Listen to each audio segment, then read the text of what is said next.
UP DElEd के second और fourth semester के जो रिजल्ट हैं वो फाइनली रिलीज़ कर दी गए हैं। और आज की इस वीडियो में मैं आपको बताने वाला हूं कि अगर आपके किसी भी सब्जेक्ट में बैक है, यानी कि आप किसी भी सब्जेक्ट में फेल हैं, तो उसमें आप किस तरह से पास हो सकते हैं, स्क्रूटनी का किस तरह से आपको मौका मिलता है, बैक पेपर का आपको किस तरह से मौका मिलता है, सारी चीज़ें आज की इस वीडियो में डिस्कस करने वाले हैं। बट उससे पहले आपसे एक छोटी सी रिक्वेस्ट है कि अगर आपने अभी तक चैनल को सब्सक्राइब नहीं किया है तो डीएलएड से संबंधित पल पल की अपडेट के लिए चैनल को सब्सक्राइब करके बेल आइकन प्रेस कर लीजिए और इस वीडियो को अपने अदर फ्रेंड्स के साथ भी जरूर शेयर कीजिए।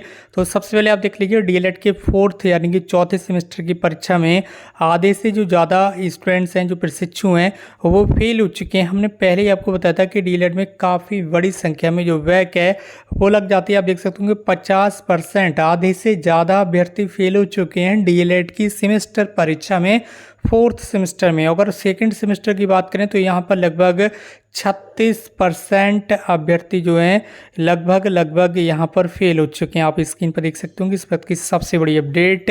अभी हम यहाँ पर बात करेंगे फोर्थ सेमेस्टर के बारे में और बात करेंगे सेकंड सेमेस्टर के बारे में भी।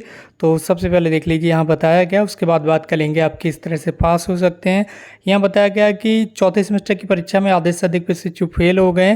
परीक्षा के लिए पंजीकृत 17,341 अभ्यर्थियों में से 8,123 अभ्यर्थी ही पास हुए हैं और यहाँ पर 9,026 से यानी कि 52% फेल हो गए हैं। फोर्थ सेमेस्टर की परीक्षा में कितने 52% यानी कि 50% से ज़्यादा, आधे से ज़्यादा अभ्यर्थी यहाँ पर फेल हुए हैं। ठीक है, इसी तरह से बात करें 2021 बैच के बारे में, सेकेंड सेमेस्टर में पंजीकृत 10,490 स्टूडेंट्स में से 6,013 अभ्यर्थी उत्तीर्ण हुए हैं, 4,391 अभ्यर्थी फेल हुए, यानी कि 42% अभ्यर्थी फेल हुए हैं। अगर ये चीज़ हम आपको पहले ही बता दें, ठीक है, बताई अभी थी हमने आपको सेकेंड सेमेस्टर के बारे में, हमने पहले ही बताया था कि वहाँ पर लगभग 30% आपकी बैक लग सकती है, तो 30 के बदले वहाँ पर लगभग 36% अभ्यर्थियों की जो है वो बैक लगी है। ठीक है, इसी तरह से यहाँ पर बताया गया, ये अब देख लीजिए, यहाँ पर बताया गया कि डीएलएड 2023 बैच के सेकंड सेमेस्टर में पंजीकृत 1,60,405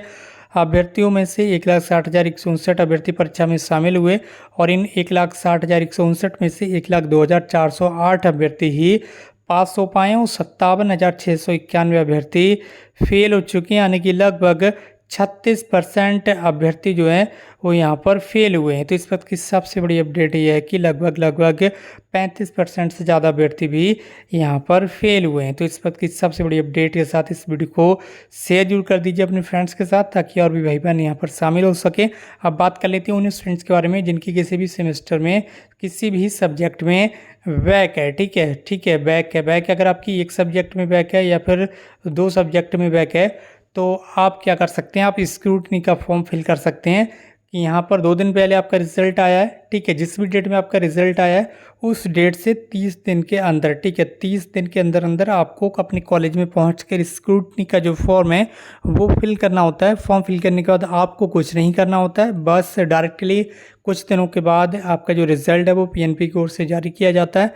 उसमें यदि आप पास हो जाते हैं तो अच्छी बात है, और पास नहीं हो पाते हैं तो फिर आपको बैक एग्ज़ाम देना पड़ेगा। ठीक है, बैक एग्ज़ाम कब देना होगा, अब आप समझ लीजिए बैक पेपर कब देना होगा। जो स्टूडेंट्स की स्क्रूटनी का फॉर्म फिल करेंगे, अगर वो स्क्रूटनी में सफल हो जाते हैं, पास हो जाते हैं तो बहुत अच्छी बात है, और अगर स्क्रूटनी में भी आप पास नहीं हो पाते हैं, आपकी बैक ही रहती है, तो उस कंडीशन में फिर आपको बैक पेपर देना होगा उस सब्जेक्ट का जिस सब्जेक्ट में आप फेल हुए हैं। 1 या 2 सब्जेक्ट में फेल अभ्यर्थियों के बारे में ये जो जानकारी है वो भी बताई जा रही है। जो अभ्यर्थी 1 सब्जेक्ट में फेल हैं या फिर 2 सब्जेक्ट में फेल हैं, ठीक है, तो बैक पेपर आपका कब होगा, अभी मान लीजिए आप सेकंड सेमेस्टर में आपकी बैक है, तो सेकंड सेमेस्टर के जब भी एग्ज़ाम होंगे, ठीक है, आगे आने वाले समय में जब भी सेकंड सेमेस्टर के एग्ज़ाम होंगे 2026 में, उस समय आपको यहाँ पर सेकंड सेमेस्टर का पेपर देना होगा।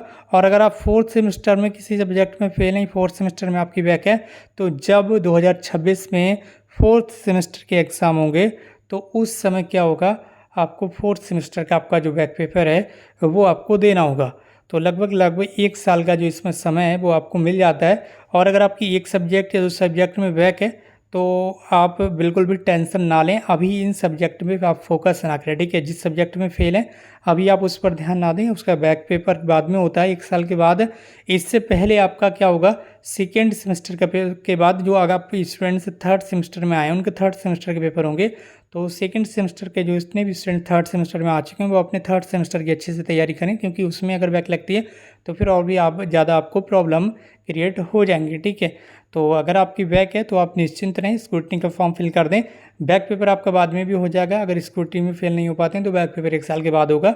आप अपने अगले सेमेस्टर की तैयारी करें। फोर्थ सेमेस्टर वाले स्टूडेंट्स का तो फोर्थ सेमेस्टर 4 सेमेस्टर कंप्लीट हो ही चुके हैं अब, ठीक है। उन्हें अगले सेमेस्टर की तैयारी करना नहीं है, तो आप अपने अकॉर्डिंग देख लें कि आप आगे आपको क्या करना है। आप टेट सी टेट जो भी आप करना चाहते हैं वो देखें।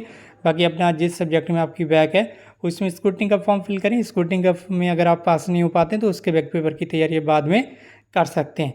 तो ये चीज़ आपको क्लियर होगी। आपका जो बैक पेपर होगा वो 1 ईयर या लगभग 1 साल के बाद होगा 2026 में, तो आप निश्चिंत रहें।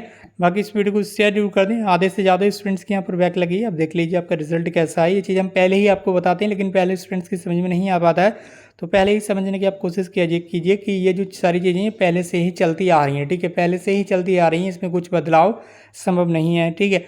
तो इसी बात पर चैनल को सब्सक्राइब करके जुड़ जाइए हमसे और बेल आइकन को प्रेस कर लीजिए और इस वीडियो को शेयर कर दीजिए, ताकि सभी अभ्यर्थियों तक जो जानकारी वो आसानी से पहुंच सके। बाकी दोस्तों आज की इस वीडियो में बस इतना ही, मिलते हुए एक नई वीडियो में एक नई इन्फॉर्मेशन के साथ। Thank you so much for watching this video.